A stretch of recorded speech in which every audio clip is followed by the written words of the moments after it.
Hello everyone, and welcome to episode 85 of my Guild Wars 2 Let's Play series.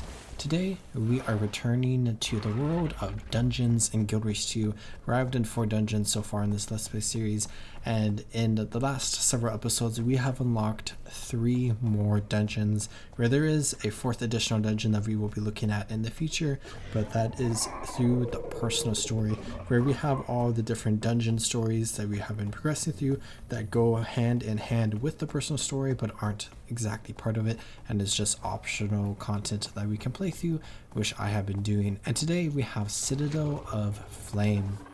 This is the dungeon that you unlock the story mode version of once you reach level 70, and you unlock the explorable version of it once you reach level 75. And it is of course located in Fireheart Rise, but you can now enter through all the dungeons in Alliance Arch, which is actually very convenient because Citadel of Flame tends to be a dungeon that is difficult to enter because of how it's locked behind the meta event. But I went headed to Alliance Arch, and I just went into this dungeon, and we can go ahead and get started. What's going on? This human thinks he can take on Gaheron Baelfire. No, this Char thinks he can fight the Flame Legion by himself. Fighting with you is the same as fighting solo. And what is that supposed to mean? Enough! Both of you, gather your troops. We need everyone for this. Glad you boys could get things settled. Let's get moving. And Citadel of Flame is a dungeon that I personally enjoy quite a bit, just because it's really fun content, and it's like a really fun storyline where we have been dealing with the Flame Legion throughout Ascalon, and this is kind of like the biggest moment with the Flame Legion that we see in Vanilla Guild Wars 2, where we have been beating them back, slaying their highest ranking members, and just like obliterating their forces and taking over their strongholds and pushing them further and further towards the Citadel of Flame, where we can now go ahead and enter the Citadel of Flame ourselves. And we can go ahead and attack Gaheron Baelfire himself, who is the imperator of the Flame Legion, similar to how like Smolder the Unflinching is the imperator of the Iron Legion, where the Flame Legion, of course, are historically very, very bad individuals. Forward! Take down the Flame Legion! Hang on. What's that up ahead? Fools! I shall ascend to godhood and destroy you all!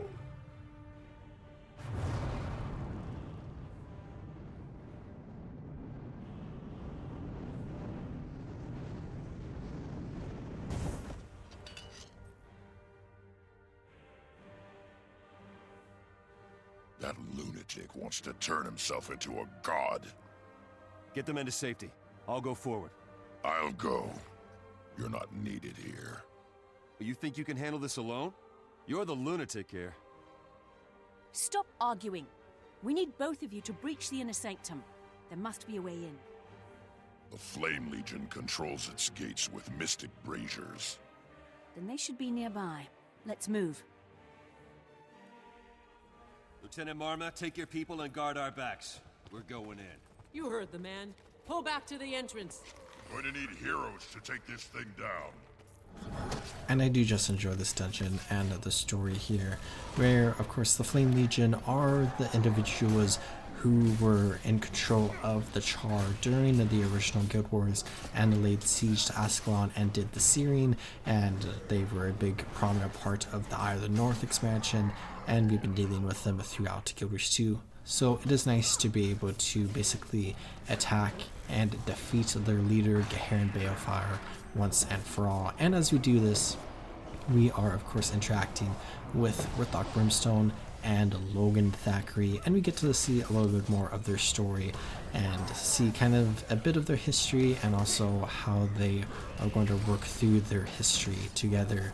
Where this dungeon is kind of just like a very fun dungeon to that extent, where it is really fun to be able to interact with these two individuals and to be able to see how these two characters grow throughout the story. Character development, of course, is always a big part of the story. When it comes to some more like dungeon mechanics, I'm having a really fun time with this dungeon because I did enter it through Lion's Arch, so it was kind of like more relaxing to be able to get started in the dungeon. And I'm also doing it with my fiance, which is fun because I enjoy playing Guild Wars 2 with her, and also it is nice to be able to have somebody who is basically just like there, so I can be able to start this dungeon, where we did get one more person who joined, and then throughout our dungeon run we will get 2 more people as well. But of course my fiance is like decked out in ascended gear and has like a raid build going on, so she's able to do a decent amount of stuff as well. But playing through the dungeon with like less than 5 people is always a really fun experience because it's honestly like decently challenging, where on this boss fight we actually wiped, and because of that we had to run all the way back and start the fight again.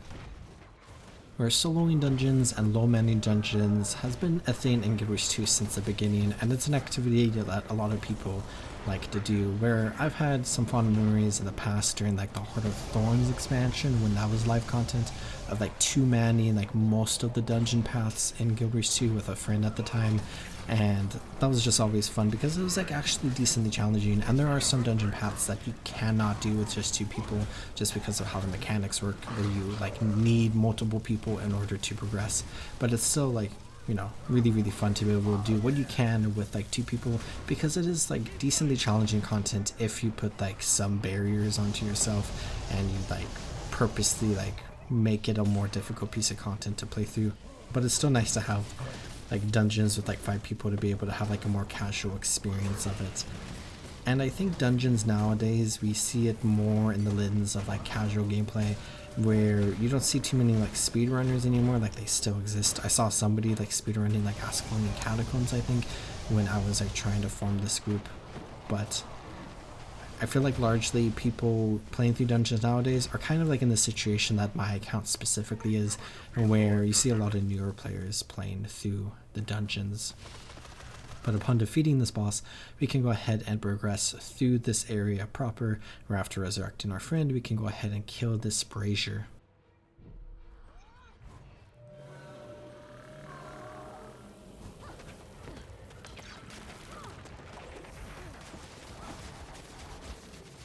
Destroying the brazier weakened the gate. But it didn't destroy the gate. We have to find the other brazier and demolish that one first. And then we can progress to the other side of this area. And I think the aesthetics of this dungeon is also cool because we have the Flame Citadel, which is like a massive stronghold located inside of a large mountain / volcano. So I really like that aesthetic to it, where we see like lava all around here, but also fits into like the themes of Ascalon a little bit, because if you like look at the grass and some like the rock formations we see here, you can see that it looks similar to like a lot of the stuff that we see in Ascalon, but then it also has like a ton of like Flame Legion influences on it as well, with like a bunch of like fire and like flame and lava and like turrets and whatnot everywhere, massive torches with like the hands, and it's just like a very like beautiful area. Invaders, defend the armory!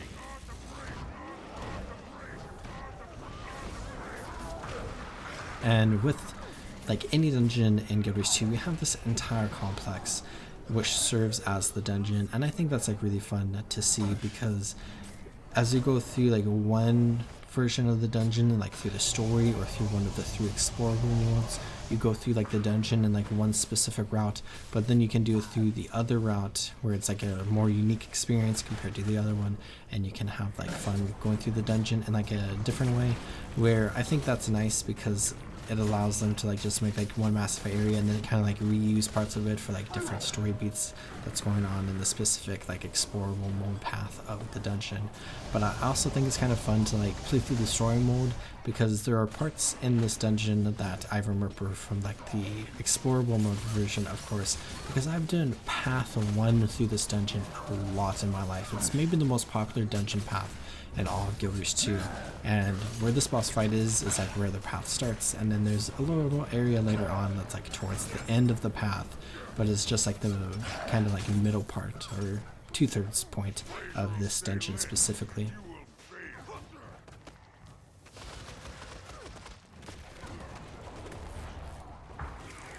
Should have opened the gate to the central chamber. They're not going to let us stroll through the door. We'll just have to force our way in.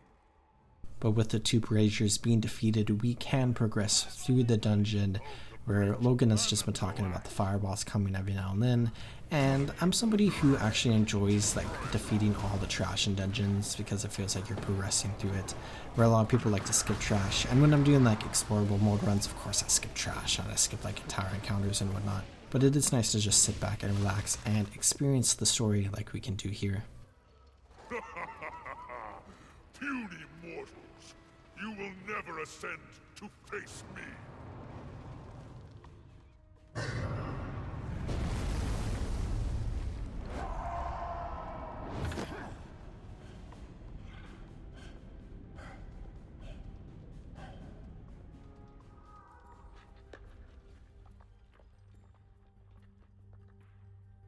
Kala gouges eyes. He slaughters his own troops to get to us. That means he's still vulnerable. He's afraid of us. Because he knows he's about to die. And he's right. Pick a limb and start chopping. We need to find another way over. If we stand here, he'll just pelt us with fireballs. Let's see where this bridge takes us. That was close back there. Just so you know. Thanks for the save. I didn't have time to think about it. And I'm sure you would do the same for me. Don't get too ahead of yourself. Let's just focus on finding Gaheron for now. And the next big chunk of this dungeon is pretty straightforward, where we have just a linear path with a ton of Flame Legion along the way, where there's like a couple bosses that we can go ahead and defeat. Where I really do enjoy like the structure of dungeons as a whole because of that idea where you have like trash and then like challenges and then like bosses, and it just feels very like nice and proper because like Guild Wars 2 as a whole is like very like open-ended, and when you see like things that are like very well structured like a dungeon path in Guild Wars 2, it just feels like very nice because it's like a unique piece of content in Guild Wars 2, I feel like, if you understand what I mean, because like ultimately everything is kind of structured to some extent as you like do tasks or go through like meta events. Like the events happen in a specific order, but the feeling of you like playing through those events feels like very freeing and open, where when it comes to like doing a dungeon or a raid, it feels a lot more restrictive. And you know, some people don't enjoy that, but it's kind of like a nice change of pace compared to like the rest of Guild Wars 2. It's a different feeling and a different like theme and like setting and whatnot, and it's just like, you know, a structured piece of content. Acolytes, sacrificial fanatics for Gaheron. She is their ready to die. Let's not. This area that we just came into is the area that I was alluding to earlier, where you come through here in path 1 of the story. And fun fact, way back in the day, this area used to be a very popular place once Heart of Thorns like released, to be able to get a ton of experience in core Tyria, so you could like really level up your core Tyria masteries like super quickly, because there was the mechanic here where you had like 4 braziers that you had to like basically like have 4 players standing on, and then you had the 5th player go break the gate that's up there on the right. And if you just didn't do that, there would be like an endless amount of Flame Legion spawning that you could defeat, and you could just get a ton of experience by doing that. And people would basically view that as like the best experience farm for core Tyria mastery points during Heart of Thorns, and I don't think that's the case anymore because this specifically got fixed. But we can of course progress through this area furthermore, Protect the altar. where this is actually a really short dungeon. I kind of forgot how short this was, and as we defeated those guards, we can go ahead and face Gaheron Baelfire himself at this very beautiful and scenic location.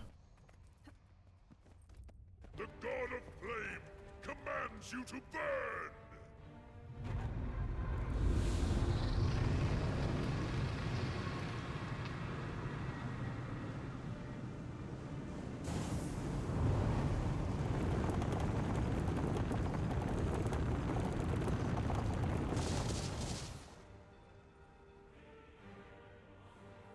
You cannot stop me from becoming a god.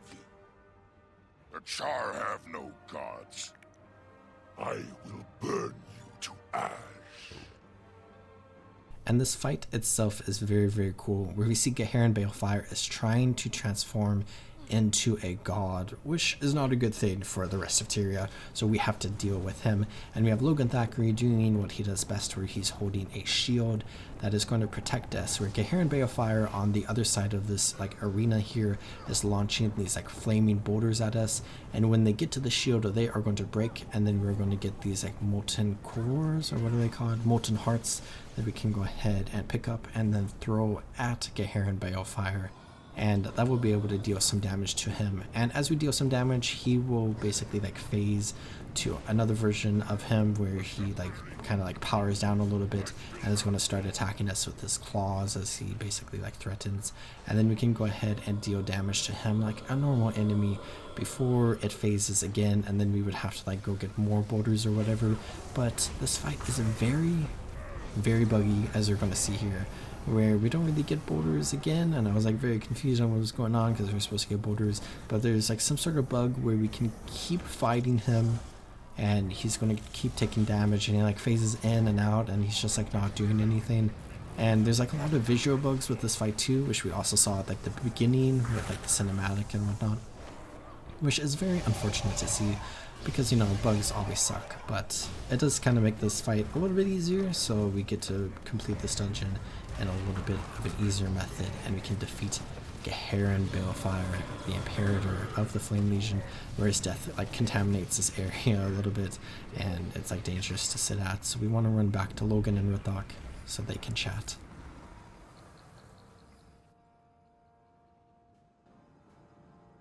You fought well. As did you. A long time ago, I made a mistake. I left when I should have stayed. And I spent the past 5 years trying to justify it. I still feel like I did the right thing, but I'm sorry I left.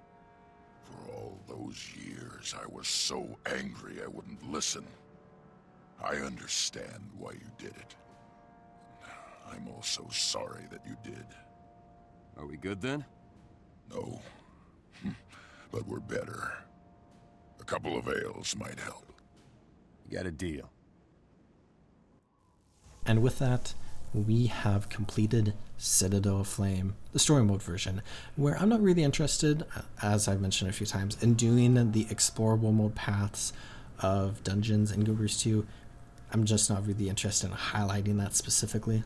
The big things I'm focusing on is like story and map completion, and then I'm doing like other things here and there as well. But it's really fun to be able to experience some of the story of this dungeon in the story mode version of the dungeon, which goes hand in hand with the personal story. And it's fun to see that Rithok and Logan are making up there a little bit. And dungeons in Guild Wars 2 are always fun, but to some extent I don't enjoy doing like group content as much as I used to, and I enjoy it even less when it comes to like let's play content, because I feel like this is like very challenging like content to be able to like make videos about in like this type of format. And I've been doing like this thing where I like record the video and then I talk over it and then I edit everything together, so I'm not recording audio in the moment, so that it's like a little bit of an easier process for me. And when it comes to like other instance content in the future, there's like different types of instance content. We'll be looking at some of them, where if you know a lot about Guild Wars 2, we'll be looking at like convergences, but I'm not really going to be looking at raids. And I'll dabble in the Fractals of the Mist for like an episode, but I'm not really interested in doing like a ton of instance content in general. Dragon response missions, if you know what that is, we of course are going to be doing all of them, because you have to for the story once we get there in like 4 years or whatever. We'll see how long it takes. But at the end, I went and I just crafted some stuff so I could complete my Wizard's Vault daily, and then I went and got a Vista just to progress some of my map completion. And then I'm going to go ahead and call this episode good here.